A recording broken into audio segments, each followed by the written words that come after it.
Bonjour, retrouvez dans cette vidéo les conseils de jeu et analyse de nos chevaux sélectionnés.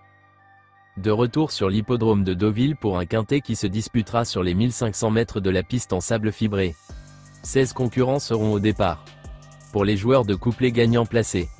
Le 5, le 12 et le 14. Commençons avec le numéro 5, Rakan. Après des performances intéressantes dans des courses à condition, ce concurrent d'Adrien Foissier a effectué un retour remarqué dans les quintets plus, en se classant 4e malgré un mauvais numéro de corde. Régulier et bien placé au départ, il devrait prendre une part active à l'emballage final. Show Power, le numéro 12, ce troisième atout d'Ingrid Janakova-Koplikova vient de réaliser une rentrée intéressante sur une distance toutefois beaucoup trop courte. Cet hiver, il avait prouvé qu'il était en mesure de s'illustrer dans cette catégorie et à cette valeur. Il possède également de solides références sur la piste en sable fibré. À suivre de très près. Everstar, le numéro 14, après une rentrée intéressante à Clairefontaine, ce concurrent des époux Gadbin a pris une bonne 3e place à Saint-Malo. Il est assurément sur la montante et a certainement été préparé en vue de cet engagement.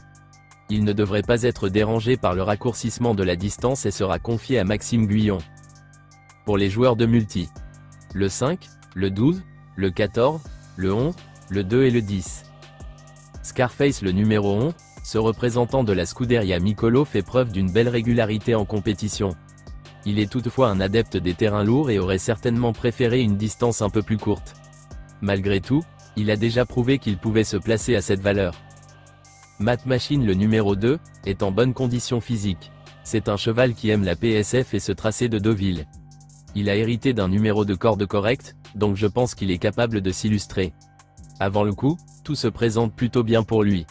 Chaldero, le numéro 10, deuxième entre Omicron et Apax le mois dernier, ce concurrent de Miroslav Nislanik était tout simplement déclassé pour son retour dans les handicaps en valeur 33 et n'a pas manqué sa cible. Bien que pénalisé de 5 kg, il semble encore capable de s'imposer, si l'on se base sur ses performances précédentes et notamment sa 6e place dans un groupe 3. Sur sa lancée. Chiaro, le numéro 4, vainqueur d'un handicap nettement moins relevé au printemps à Toulouse, ce protégé de Laurent Albouy s'est ensuite honorablement comporté dans des quintets plus sur le mile, tout en prouvant qu'il n'avait plus la moindre marge de manœuvre. Il passe également un test sur la piste en sable fibré, surface qu'il va découvrir. Malgré tout, il peut se placer.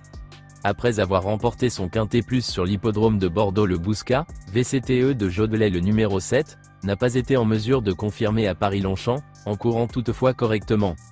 Si tout se passe bien, il peut prendre une place en fin de combinaison. N'hésitez pas à laisser un commentaire avec votre propre pronostic, et à liker si vous avez aimé.